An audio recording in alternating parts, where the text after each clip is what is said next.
Hi, I'm Jillian. I want to start with a story. It was the end of the session and the end of the day. I was packing up to leave and the students were moving from the carpet back to their desks. The desks were arranged in this awkward pattern of long rows spanning the width of the room, with a narrow pathway at each end to allow passage from the front of the room to the back. Lugging my gear, I moved along the window passage and turned right at the back toward the closet where my coat hung. One of the students had moved his desk and chair out of formation up against the back wall, essentially blocking my path. As I approached, I said, "Oh, excuse me, Jack. Before you sit, I'll just pass through." "My chair is here," he responded. "Oh, that's okay. I can make it," I replied, misunderstanding his intent. "No, my desk is here," he repeated a little more forcefully. "You haven't sat down yet, so there's room for me to pass." "No," he said. "Well, what would you have me do then?" I asked, and he motioned for me to walk all the way around the periphery of the classroom. "Absolutely not." I was losing my patience at this point. Partly because the student is 10 years old. Partly because I always make an effort to be polite and respectful to him. But mostly because the session we just finished was on character development, and we talked explicitly about moral values of respect, kindness, helpfulness, and consideration. Jack then sat down in his chair, intentionally blocking me. The teacher and several students gave me a knowing look, long resigned to this type of behavior from Jack. There are other boys in this class also with behavior challenges. One throws items around the room when in a rage. Another punches students when they annoy him. And two have more mild behavioral issues, including this constant provocative nudging and chattering. And additionally, there are several students with individual education plans necessitating accommodations and extra supports. Although the teacher is a veteran and highly regarded by administrators and colleagues, this is an impossible situation for him. I've now spent several months in this classroom. Much of the teaching day is consumed with managing behavior. The class is behind in almost every area of curriculum. Progressive, innovative, and student-centered pedagogy usually fails. And students who are functioning well get almost no attention, while students with individual education plans get check-ins, but not much in terms of individualized support. Unfortunately, this scenario seems to be increasingly typical in Ontario, Canada. I've been in several classrooms, primary through high school, and witnessed similar challenges for teachers. In part, this stems from well-meaning education policy that endeavors to eliminate bias, discriminatory practices, and systemic barriers under the two-pronged banner of inclusion and equity. Inclusion in education entails de-streaming so that children with wide-ranging needs, academic, language, social, emotional, or behavioral, are integrated in classrooms and in activities. And the teacher is expected to meet this range of individual needs. Equity in education refers to a form of fairness in which resources and opportunities are allocated according to particular needs of individual children by way of effecting a successful outcome for all. This form of fairness should not be confused with equality, where all students receive the same opportunities and resources regardless of needs and the potential outcome. Here's an example with eyeglasses.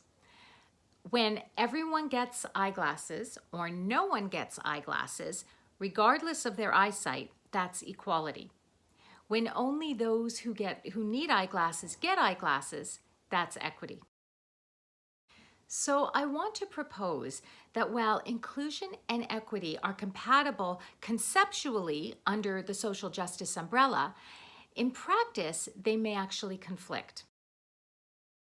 Here's how I think this might be working. When the needs of the students in a classroom are wide-ranging and very diverse, a single teacher is less able to meet all of the individual needs of the students. So inclusion compromises equity. And the converse might be true as well, that in attempting to meet the distinct needs of individual students, the teacher often excludes that student or other students. So equity compromises inclusion. This last scenario is a little less obvious, so I'll give you 4 examples from my own classroom visits. When an education assistant was present, they and the child to whom they were assigned were mostly left to themselves by the teacher and the other students in the class. Second, it's not uncommon for teaching aides to remove students from the classroom and from activities to work individually with them. Third, when a teacher was providing one-on-one support to a student, no other student was allowed to interrupt them. And the 4th example, the teacher whose class I just described ignored students when their behaviors became extreme. So what is achieved is partial inclusion at best, and at worst, the illusion of inclusion. Values conflicting in practice is not an uncommon situation. For example, we're all familiar with the dilemmas between honesty and compassion when telling the truth will cause harm. In such situations, either honesty or compassion might be prioritized over the other, but the overall goal of being honest and compassionate is still what we strive for. And I think a similar situation is occurring with inclusion and equity. To be equitable, some students may, at times, be excluded. And to be inclusive, students are more likely to be treated equally.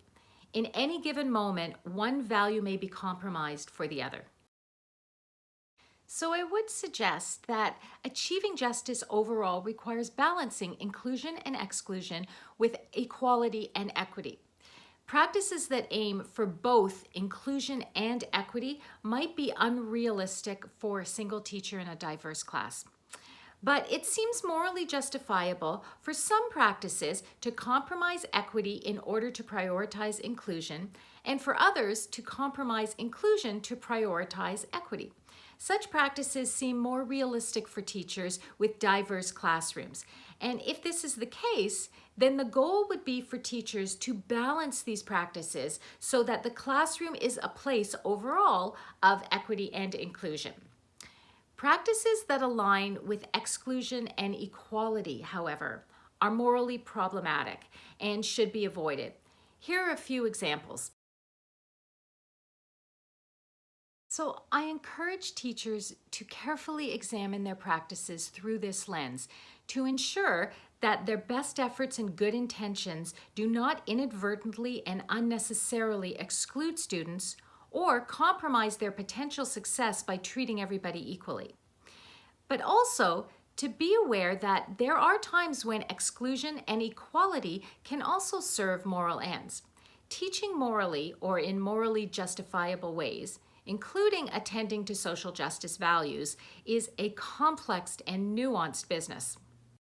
So how does my story end? Well, I climbed over Jack and I repeated, "Excuse me, Jack." And then I turned to him and I said, "You have obviously missed the unit that we just studied.